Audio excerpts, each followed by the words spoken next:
नमस्कार, जय हिंद, वंदे मातरम। दोस्तों, मैं नवदीप सिंह तक्षशिला बुंदेलखंड में आपका एक बार फिर से स्वागत करता हूं। जैसा कि आपको पता है, यूपी पुलिस कांस्टेबल री एग्ज़ाम के लिए हमारा हिंदी का प्रैक्टिस सेट लगातार रूप से चल रहा है। तो ये प्रैक्टिस सेट नंबर 7 है आपके लिए। हम 6 प्रैक्टिस सेट पहले ही कर चुके हैं, जिनको आप लोगों ने काफ़ी देखा है। तो जिसने भी अभी तक चैनल को सब्सक्राइब ना किया हो, वो लोग चैनल को सब्सक्राइब करके बेल आइकन को ज़रूर प्रेस कर दें और इस वीडियो को ज़्यादा से ज़्यादा लोगों तक शेयर ज़रूर कर दें लाइक करके, क्योंकि ये एग्ज़ाम में आने वाले प्रश्न हैं। ऐसे ही आपको एग्ज़ाम में सेम टू सेम प्रश्न आपको रखे मिलेंगे, जैसे कि इसी आधार पर आपको जो है क्वेश्चन वहाँ पर देखने को मिलेंगे। तो ये प्रैक्टिस सेट आप सभी के लिए बहुत ही इम्पोर्टेंट रहने वाला है। तो आप हिंदी का प्रैक्टिस सेट ज़रूर करते रहें, रिवीजन करते रहें हिंदी की, क्योंकि आपको पता है कि हिंदी के कितने 37 क्वेश्चन जो हैं वो हिंदी के आने हैं, जो कि बहुत अच्छे क्वेश्चन हैं आपके लिए। तो आपको कोशिश करनी है कि आप सभी के 35+ नंबर आपके हिंदी में आने चाहिए। तो उसी के लिए हमारा प्रैक्टिस सेट चल रहा है। तो चलिए देखते हैं क्वेश्चन नंबर 1 बिना किसी देरी के। इसमें शुद्ध वर्तनी छांटना है आपको कि इसमें जो शुद्ध रूप है वो क्या हो जाएगा। तो पुनरुत्थान मतलब पुनरुत्थान का जो शुद्ध रूप है वो कैसे लिखा जाता है। तो इसका जो आप कमेंट बॉक्स में ज़रूर लिख के बताएं कि आपके कितने जो हैं वो क्वेश्चन सही होते हैं 20 में से। ये 20 क्वेश्चनों का सेट है ये पूरा। तो इसका सही आंसर क्या हो जाएगा, आप अपने मन में ज़रूर टिक करते रहें। एक कॉपी रख लें, उसमें से इसका टिक लगाते हुए ज़रूर चलते रहें। तो इसका जो सही आंसर है वो हो जाएगा ऑप्शन नंबर बी, पुनरुत्थान होता है इसका। तो नंबर 2 इसका जो है वो सही आंसर हो जाएगा। अगला क्वेश्चन है आपका, इसमें से सरस्वती जी का पर्यायवाची नहीं है वो छांटना है। आपको मैंने पहले भी बताया है कि नहीं शब्द को आपको ध्यान से देखना है, क्योंकि वरना आप देखते ही जल्दी एक्साइटेड में इसका गलत आंसर दे देंगे। तो सरस्वती जी का पर्यायवाची क्या नहीं होता है। तो इसका वीणा पाणी होता है, महाश्वेता होता है और भारती भी जो सरस्वती जी का है वो पर्यायवाची हैं, जबकि पद्मा पर्यायवाची सरस्वती जी का नहीं है। तो इसका आंसर हो जाएगा सी, तीसरा नंबर। तो आपको कमेंट बॉक्स में लिख के जरूर ये बताना है कि पद्मा किसका पर्यायवाची शब्द है। अगला क्वेश्चन हो जाएगा आपका, इसमें तद्भव तत्सम शब्द का युग्म नहीं है। इसमें भी नहीं पूछा गया है कि तत्सम और तद्भव कौन सा युग्म सही नहीं है। तो वर्तिका, बत्ती, बधु, बहु, पौत्र, पुत्र, वणिक, बनिया, इनमें से कौन सा जो है वो युग्म सही नहीं है। तो इसका जो सही आंसर हो जाएगा आपका क्वेश्चन का वो हो जाएगा पौत्र और पुत्र, मतलब पौत्र का जो है वो पुत्र नहीं होता है। तो इसका ऑप्शन नंबर 3 सही हो जाएगा। आपका अगला क्वेश्चन है, जो शीघ्र ही किसी बात या युक्ति को सोच ले उसे कहेंगे। तो उसको क्या कहते हैं जो शीघ्र ही किसी बात को या किसी युक्ति को सोच सकता है। तो सहमति, व्युत्पन्नमति, प्रतिपन्नमति, सम्मति, इसमें से क्या हो जाएगा। तो इसका जो सही आंसर हो जाएगा वो हो जाएगा ऑप्शन नंबर सी, प्रतिपन्नमति जो इसका है वो सही आंसर है नंबर 3। तो आप लोग कमेंट बॉक्स में नहीं बताते हैं कि क्लास कैसी लग रही है आपको, क्या टॉपिक वाइज चाहिए कि नहीं चाहिए। कृपया कमेंट बॉक्स में ज़रूर लिख के बताएं और ज़्यादा से ज़्यादा लोगों तक शेयर जरूर करें। बहुत ही इंपॉर्टेंट ये क्वेश्चन है। इसमें आगे देखते हैं, अगला क्वेश्चन है आपका। इसमें पूछा गया है संज्ञा और उससे बनने वाले विशेषण शब्द का सही युग्म है। तो ऐसे बहुत सारे क्वेश्चन हैं जो वो पूछे जाएंगे आपसे कि संज्ञा स्वयं नाम बताना है, या इसमें संज्ञा विशेषण या कुछ ऐसे शब्द क्रिया विशेषण ऐसे पूछे जाएंगे इन सभी से। तो इसमें बताना है कि संज्ञा और विशेषण का जो युग्म है वो सही कौन सा सही वाला है। तो पिता का पितरक, धन धनी, आलस आलस, कांटा कांट, तो इसमें कौन सा सही आंसर हो जाएगा। तो उसका हो जाएगा धन और धनी। ठीक है, क्योंकि धन एक आपकी संज्ञा शब्द है धन, जबकि धनी क्या है विशेषण। क्योंकि धनी के बाद हम जो है वो संज्ञा लगा सकते हैं कि धनी व्यक्ति एक संज्ञा है। तो ऑप्शन नंबर बी इसका सही आंसर हो जाएगा। इसमें पूछा गया है, निम्न विकल्प में किस वाक्य में एक संख्यावाचक विशेषण का उचित प्रयोग नहीं किया गया है। मतलब वो वाक्य छांटना है आपको जिसमें संख्यावाचक विशेषण का प्रयोग नहीं किया गया है। तो छत पर 4 सफ़ेद कबूतर हैं, इसमें भी संख्यावाचक विशेषण है। भाव्या का स्वभाव अच्छा है, कुछ खिलाड़ी बहुत अच्छा खेले, कक्षा में 4 छात्र पढ़ते हैं। तो इसमें भी संख्यावाचक विशेषण है 4 छात्र, कुछ खिलाड़ी अच्छा खेले, इसमें भी संख्यावाचक है लेकिन अनिश्चित संख्यावाचक है। छत पर 4 सफ़ेद कबूतर हैं, इसमें भी संख्यावाचक है, जबकि भव्या का स्वभाव अच्छा है, ये संख्यावाचक विशेषण नहीं है। इसमें आप जरूर कमेंट बॉक्स में लिख के बताएं कि भाव्या का स्वभाव अच्छा है, इसमें कौन सा विशेषण है आपका। अगला क्वेश्चन है आपका, ये आपका छंद से लिया गया है। दोहा और रोला के संयोग से बनने वाला छंद कौन सा है? तो मैंने अपने वीडियो में पूरे डिटेल में बताया है कि दोहा और रोला से क्या बनता है, इसमें के कितने पद कैसे क्या होते हैं। तो इसमें क्या आंसर हो जाएगा? उल्लाला, तोटक, कुंडलियाँ या छप्पर। तो दोहा और रोला से बनने वाला जो छंद है वो कहलाता है कुंडलियाँ, जिसमें आपके कुंडलियाँ इसका सही आंसर हो जाएगा। इसके बारे में थोड़ा बता दें कि इसमें कुंडलियाँ में जो प्रथम 2 चरण होते हैं, प्रथम 2 चरण आपके दोहा होते हैं और लास्ट के जो आपके 4 चरण होते हैं वो क्या होते हैं? रोला होते हैं। तो दोहा और रोला से मिलकर आपके जो कुंडलियाँ बनते हैं। इसमें आपसे ऐसे भी पूछे जा सकता है कि वह कौन सा चरण है जिसमें 2 चरण दोहा और पीछे के 4 चरण हैं जो वो रोला के होते हैं, वो कौन सा चरण है?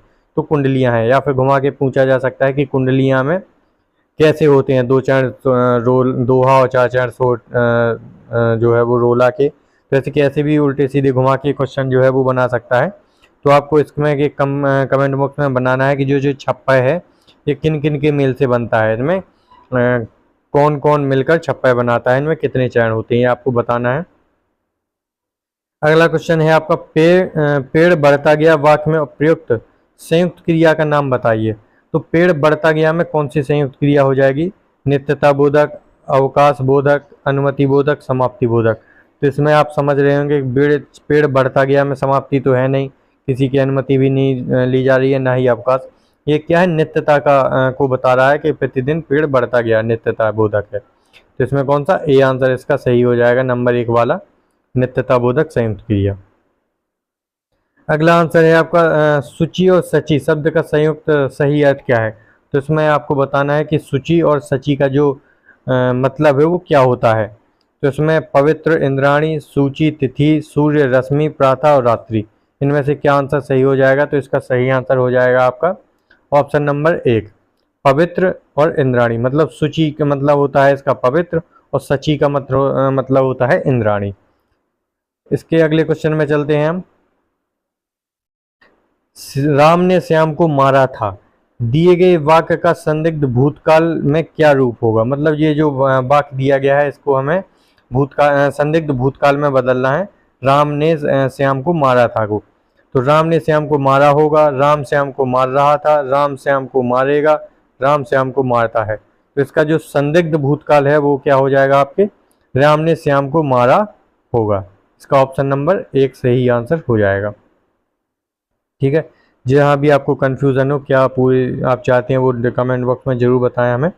और आप रिवीजन के लिए जो है वो यूपी पुलिस कांस्टेबल का जो आप प्ले लिस्ट में जाकर वहाँ पे सारे वीडियो चेक कर सकते हैं। छोटे छोटे वीडियो हैं 10-15 मिनट के, लगातार रूप से लाइन से दिए गए हैं, तो आप उन्हें ज़रूर देख लें। आगे आपका क्वेश्चन है, कारक से ये क्वेश्चन लिया गया है। नौका झील में डूब गई रेखांकित पद में कारक है। तो ये झील में यहाँ से पूछा गया है, तो झील में क्या हो जाएगा? आपको वो जो कारक हैं उनके कारक चिन्ह जरूर याद होने चाहिए कि कर्ता ने कर्म को कर्ण से के द्वारा संप्रदान के लिए अधिकरण में, पर या ऊपर। तो अधिकरण में, झील में, इसमें क्या हो जाएगा? अधिकरण कारक हो जाएगा आपका सही आंसर ऑप्शन नंबर 1। ठीक है, अगला क्वेश्चन है आपका, ये आपके कुछ क्वेश्चन है जो साहित्य से भी लिए गए हैं। तो धैम्बी भारती को उनकी किस कृति के लिए व्यास सम्मान से नवाजा गया? तो इसमें से कौन सी कृति है जो जिसके लिए जो धैम्बी भारती हैं उनको व्यास सम्मान से नवाजा गया? तो इसमें आप दो चीज़ें याद कर सकते हैं कि एक तो ये आप जो भी इनके ये कृति लिखी गई हैं इनको याद कर लेना कि ये किसकी, धैम्बी भारती की हैं। तो इसमें कौन सा जो कृति है जिससे व्यास सम्मान को मिला था इनको, वो है सपना अभी भी। इसका ऑप्शन नंबर 3 जो है वो आंसर सही है, सपना अभी भी, इसके लिए इनको व्यास सम्मान मिला था। अगला क्वेश्चन है आपका, ये भी साहित्य से लिया गया है। इसमें पूछा गया है मैथिली शरण गुप्त के साहित्यिक गुरु कौन थे? तो मैथिली शरण गुप्त जो है उनके साहित्यिक गुरु कौन थे? तो इसके इनके कौन से आंसर जो है वो सही आंसर हो जाएगा? तो इनके साहित्यिक गुरु थे मैथिली शरण गुप्त के, वो हो जाएंगे पंडित महावीर प्रसाद द्विवेदी जी। तो इसका ऑप्शन नंबर 4 जो है वो सही आंसर हो जाएगा। पंडित महावीर प्रसाद द्विवेदी इनके साहित्यिक गुरु थे, मैथिली शरण गुप्त जी के। तो ऐसे क्वेश्चन पूछे जाते हैं क्योंकि उस बार किसके, मीराबाई के जो गुरु थे वो पूछा गया था। इस बार मैथिली शरण गुप्त के जो साहित्यिक गुरु हैं वो भी पूछ सकते हैं, कुछ भी बन सकता है क्वेश्चन। तो ये इंपॉर्टेंट क्वेश्चन है आप सभी के लिए, इनको जरूर नोट डाउन जरूर कर लें। अगला क्वेश्चन है आपके लिए, मरीज को दवा दे दी गई है, वाक्य में कौन सा वाच्य है? तो इसमें से वाच्य पूछा गया है, पिछली बार भी वाच्य पूछा जाता है, हर बार पूछा जाता है, तो आपके लिए इम्पोर्टेंट है ये क्लास। तो मरीज को दवा दे दी गई, तो इसमें कौन सा वाच्य हो जाएगा ये आपको बताना है। अपूर्ण कृतवाच्य, भाववाच्य, कृतवाच्य या कायमवाच्य। तो ये अपूर्ण कृतवाच्य तो होता ही नहीं है कोई, तो पहला ऑप्शन तो गलत ही हो जाएगा। आपको इन तीन में से बताना है। तो आपको मैंने बहुत अच्छे से बताई है कि मरीज को दवा दे दी गई, तो जो क्रिया है गई, ये किसके लिए, किसके अनुसार आगे आ रहा है? वो दवा के लिए आ रहा है, दवा दे दी गई। ठीक है, तो इसमें कौन सा आंसर हो जाएगा आपका? कर्मवाच्य इसका सही आंसर हो जाएगा। ऑप्शन नंबर 4 इसका सही आंसर हो जाएगा। वाच्य देखने के लिए टॉपिक में आप यूपी पुलिस कांस्टेबल की प्लेलिस्ट में जाकर देख सकते हैं। अगला आपका है, प्रिय प्रवास महाकाव्य के रचयिता कौन से हैं? तो ये आपके लिए पूछा गया है, इंपॉर्टेंट क्वेश्चन है आपके लिए। तो प्रिय प्रवास के जो प्रिय प्रवास महाकाव्य है, इसके रचयिता कौन है? तो इसके जो सही आंसर हो जाएंगे वे हो जाएंगे हरिऔध जी। ऑप्शन नंबर 3 इसका जो सही आंसर है। तो प्रिय प्रवास क्या है, ये भी क्वेश्चन पूछा जा सकता है। तो ये क्या है? एक महाकाव्य है। इसके जो रचयिता है वो कौन है? हरिऔध। अगला क्वेश्चन है आपका, ये आपके लिए क्या पूछा गया है? इसमें अलंकार पूछा गया है। कहती हुई ये उत्तरा के नेत्र जल से भर गए, हिम कणों से पूर्ण मानो हो गए पंकज नए। तो इसमें कौन सा आपका जो है वो आंसर सही हो जाएगा? तो आप इसमें देख रहे होंगे कि मानो, मानो, जानो, ये सारे शब्द जो है वो किस में आते हैं? और एक और सासी से समसरिस बताया था, वो किस में आते हैं? तो सासी से समसरिस ये सब उपमा अलंकार में आते हैं, जबकि मनु, मानहु, जनेऊ, जानहु ये आपके उत्प्रेक्षा अलंकार के उदाहरण हैं। इसमें ऑप्शन नंबर 1 जो है वो सही आंसर हो जाएगा। आपको क्वेश्चन अच्छे से पढ़ना है, आपको उसका आंसर आराम से समझ में आ जाएगा। अगला क्वेश्चन है, इसमें से सुमेलित नहीं है, ये पूछा गया है। मैंने पहले भी बताया कि रस और उनके जो स्थायी भाव हैं वो आपको अच्छे से याद कर लेने हैं।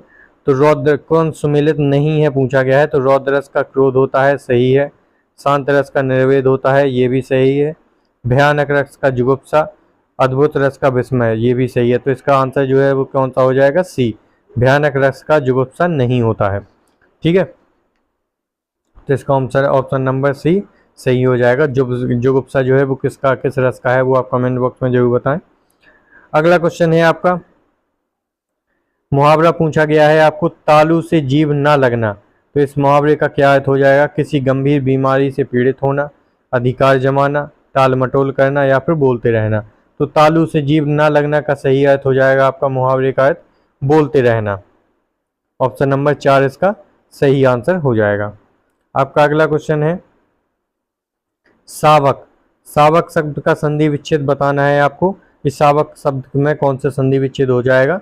100 प्लस आक, 100 प्लस अक, 100 प्लस आक और 100 प्लस अक। तो इन चारों में से क्या आंसर सही हो जाएगा, आप जरूर बताएं कमेंट बॉक्स में। तो इसमें जो ऑप्शन है वो 4 नंबर का सही हो जाएगा। ऑप्शन नंबर डी इसका सही आंसर हो जाएगा।